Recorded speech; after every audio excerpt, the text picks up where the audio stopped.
இப்ப பார்த்தா அவர் அடிப்படையே தவறா தெரியுது. அவருடைய அடிப்படையே, அதுவும் மாபெரும் விடுதலை இயக்கமான எல்டிடிய, அந்த இயக்கம் உங்களுக்கு தெரியும், தமிழ்நாட்டில் அன்றைக்கு இலங்கையில வாழ்கிற தமிழர்கள் அவர்கள் அங்க வாழ்கிற சிங்களவர்களுக்கு சமமான அதே சுதந்திரமா இருக்கணுங்கிறதுக்காக பல்வேறு தலைவர்கள் போராடினாங்க. அதுல பிரபாகரன் குறிப்பிடத்தக்கவர். அதுக்கு தமிழ்நாட்டில் இருந்த எல்லோருமே ஆதரவாக இருந்தோம்.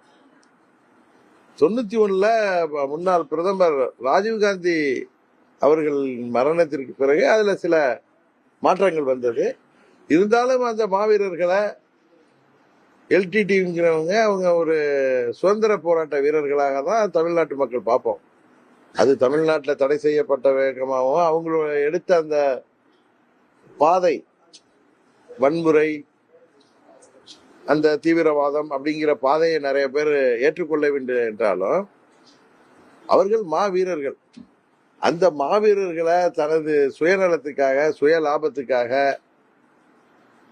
பயன்படுத்தி வந்தது. ஏன்னா இப்ப நிறைய தொலைக்காட்சிகள்ல அங்க எல்டிடி சம்பந்தப்பட்டவர்கள், அதுல இருந்த அந்த போட்டோகிராஃபர் அந்த ஒருவர், இன்னும் அங்க போய் படப்பிடிப்பு நடத்தியவர்கள் எல்லாம் சொல்றப்ப அவங்க ஃபுல் ப்ரூஃபா கொடுக்குறாங்க.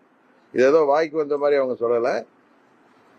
திரு சீமான் அவர்கள் அங்க ஒரு பேச்சாளராக அங்கு அழைக்கப்பட்டு அங்க நடந்தவற்றை பார்த்துவிட்டு தமிழ்நாட்டு மக்களுக்கு தெரியப்படுத்தணுங்கிற நோக்கத்துலதான் அவர் வரவழைக்கப்பட்டிருக்காரு. ஆனா அவர் அதை தனது சுயலாபத்திற்காக ஏதோ பிரபாகரனே அவருக்கு பயிற்சி கொடுத்ததா எனக்கு ஒன்றும் புரியல. ஏன்னா அவர் இத்தனை நாள் அது மாதிரி பேசியிருந்தது தெரிஞ்சா நான் முன்னே அதுக்கு கேள்வி கேட்டிருப்பேன். நான் அதை பத்தி கவனிக்கல. ஒருவரை தமிழ்நாட்டிலேருந்து கூப்பிட்டு விடுதலை புலிகள் பயிற்சி கொடுக்க வேண்டிய அவசியம் என்ன?